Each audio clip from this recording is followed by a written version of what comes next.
السلام عليكم ورحمة الله وبركاته. أهلا بكل طلابي اللي بيتابعوني على قناتي. احنا النهاردة هنشرح أول درس في المنهج الترم الثاني. طبعا الترم ده المنهج سهل وبسيط، يعني أسهل بكتير من الترم الأول. الوحدة الأولى كلها جغرافيا. أول درس في الوحدة الأولى بيتكلم عن نمو السكان وتوزيعهم في بلدنا، واحنا خدنا فكرة عن السكان في سنة رابعة. تعالوا كده نفتكر مع بعض. طب احنا عندنا مصر ديت اللي احنا عايشين فيها بتعتبر من أقدم الدول التي أجريت تعدادات سكانية. طب تعداد سكاني يعني إيه؟ تعداد سكاني يعني حصر شامل لعدد السكان. طب مين المسؤول عن تعداد السكان أو بيعمل لي حصر شامل لعدد السكان؟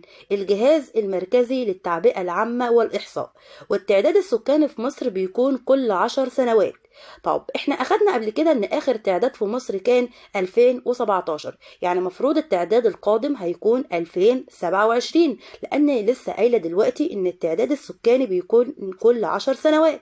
طب اول تعداد رسمي لمصر كان سنة 1882، ووصل فيها عدد سكان مصر الى 6.7 مليون نسمة. بعد كده وصل عدد سكان مصر اخر تعداد اللي هو 2017 الى 94.8 مليون نسمة. طب مصر بتحتل كام ترتيبها بالنسبة لعدد السكان بالنسبة لقارة افريقيا؟ طبعا تحتل اللي هي المرتبة الثالثة. طب بالنسبة للعالم بتحتل ايه؟ بتحتل المرتبة ال14، يبقى ترتيبها على مستوى قارة افريقيا الثالثة، وبالنسبة للعالم ترتيبها ال14.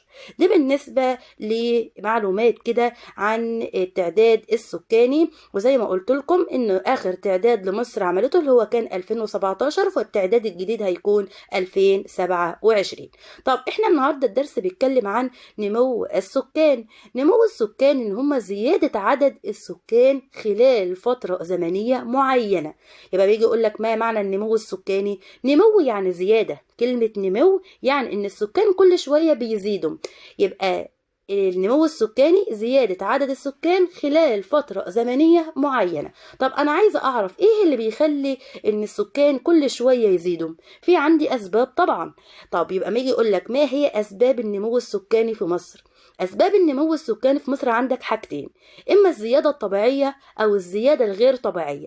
زيادة طبيعية يعني حاجة طبيعية من عند ربنا، اللي هي الفرق ما بين المواليد والوفيات. في ناس بتتولد وفي ناس بتموت، هما بيعملوا الفرق ما بين الاتنين، بيشوفوا عدد المواليد اتولدوا قد إيه وعدد الوفيات قد إيه، ويطرحوا الاتنين من بعض. الناتج ده هو دي الزيادة، هو دي عدد السكان اللي زادوا في الفترة دي. يبقى أول حاجة الزيادة الطبيعية، يعني الفرق ما بين المواليد والوفيات في فترة زمنية معينة.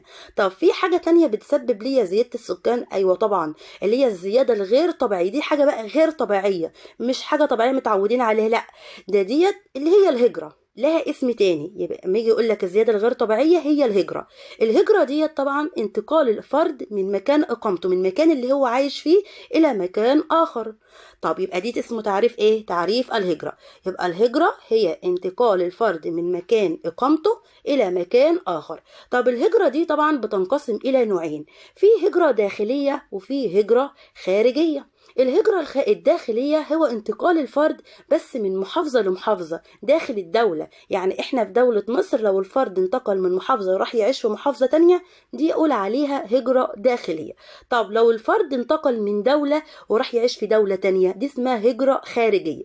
يبقى الهجرة الخارجية هي الهجرة ما بين دولة او ما بين مصر ودول ايه؟ ودول العالم.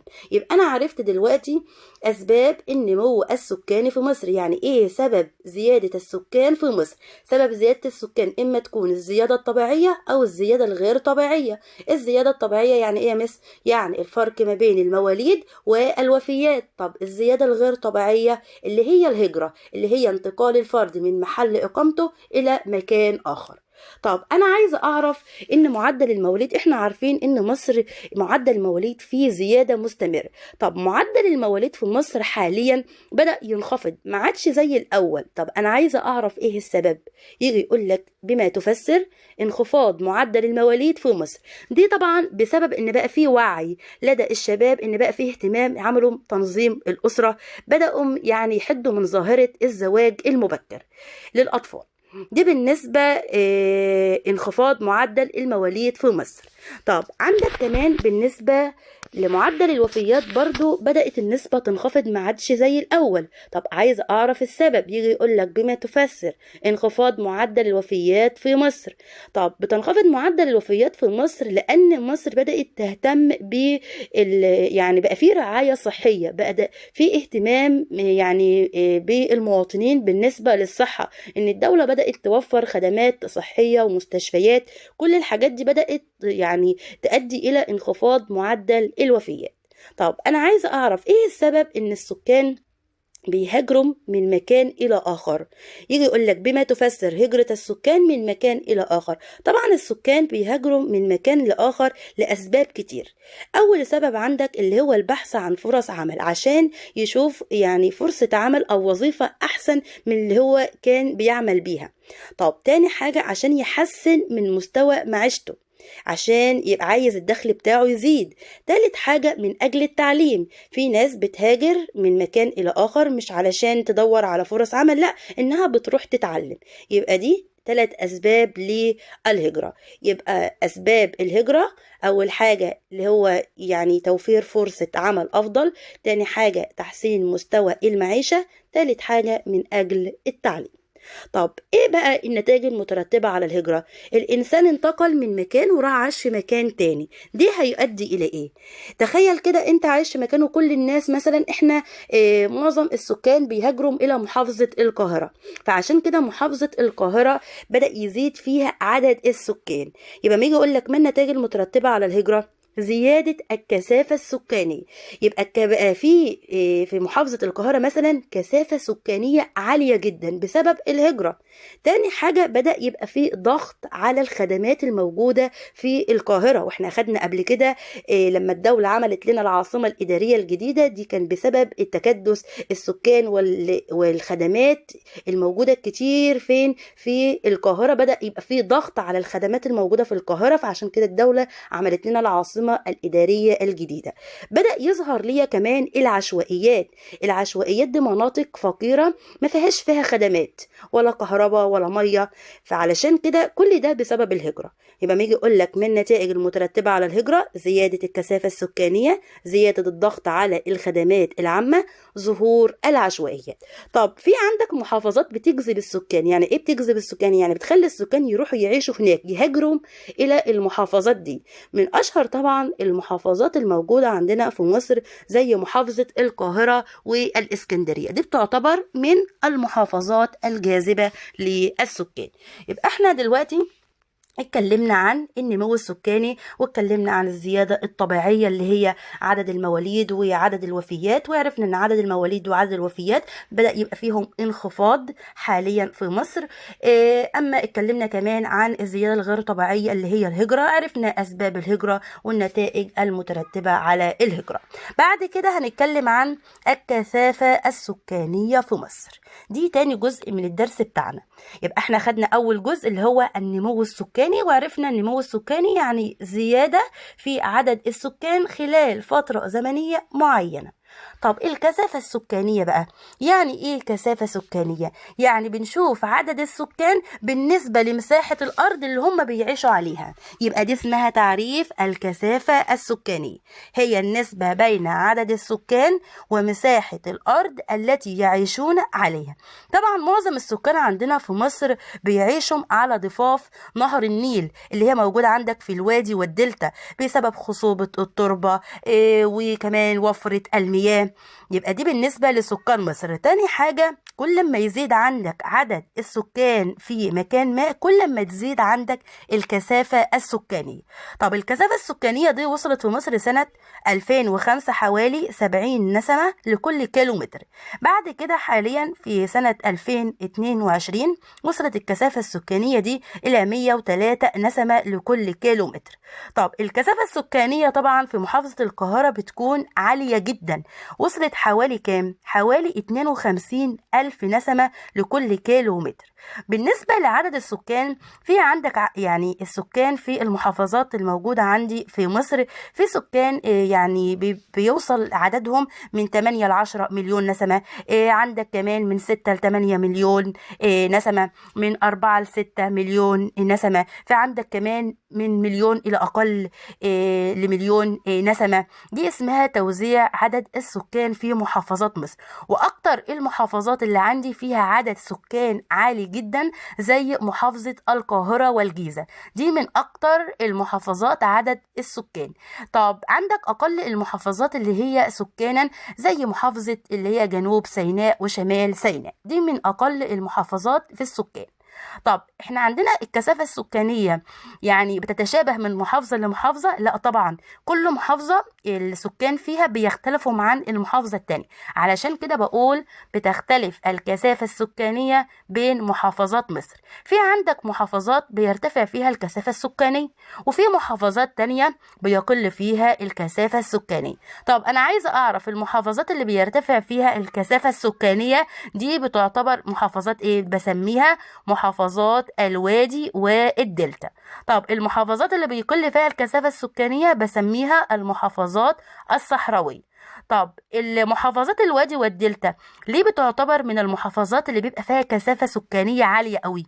علشان هناك بيتوفر المياه العذبة والتربة الخصبة. تاني حاجة ان السطح هناك مستوي.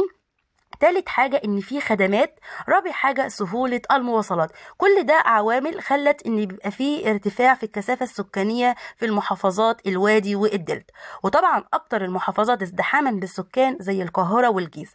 اما المحافظات اللي بيقل فيها الكثافة السكانية اللي احنا بنقول على المحافظات الصحراوية، دي بسبب لان هناك مفيش مية اللي هي ندرة المياه العذبة. تاني حاجة عدم استواء السطح. تالت حاجة نقص الخدمات. فعلشان كده مفيش حد بيتركز من السكان في المحافظات دي. زي ايه المحافظات دي؟ زي شمال سيناء وجنوب سيناء والوادي الجديد. يبقى احنا عرفنا دلوقتي ان في اختلاف في الكثافة السكانية. في محافظات بيرتفع فيها الكثافة السكانية زي محافظات الوادي والدلتا وعرفنا السبب، وفي محافظات بيقل فيها الكثافة السكانية اللي هي المحافظات الصحراوية وعرفنا برضو ايه السبب.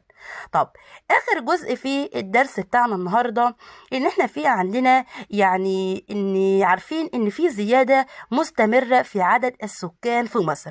طب احنا عايزين نعرف ايه الحلول عشان نحل المشكلة دي، هنحلها ازاي؟ طبعا المشكلة دي مش دور الدولة بس. يعني دور الدولة يعني هي برضو هي بيبقى يعني لها الدور الأكبر في حل المشكلة السكانية. لا، مش دور الدولة بس، ده دور الفرد. يبقى الدولة والفرد هم مسؤولين عن حل المشكلة أو الزيادة السكانية في مصر. أول حاجة دور الدولة هتعمل ايه؟ انها تبدأ تنشر توعية تعرف الناس بمشكلة الزيادة السكانية، وان مشكلة الزيادة السكانية دي خطيرة جدا، يعني لها تأثيرات سلبية كتير. تاني حاجة هتبني مدن جديدة علشان عدد السكان يتلائم، يعني يتناسب مع عدد السكان. تالت حاجة هتوفر لهم خدمات زي الصحة والتعليم والأمن، وخاصة في المحافظات الصحراوية، لأن لسه قايلة دلوقتي إن المحافظات الصحراوية دي بتفتقر في الخدمات، ما فيهاش فيها خدمات كتير.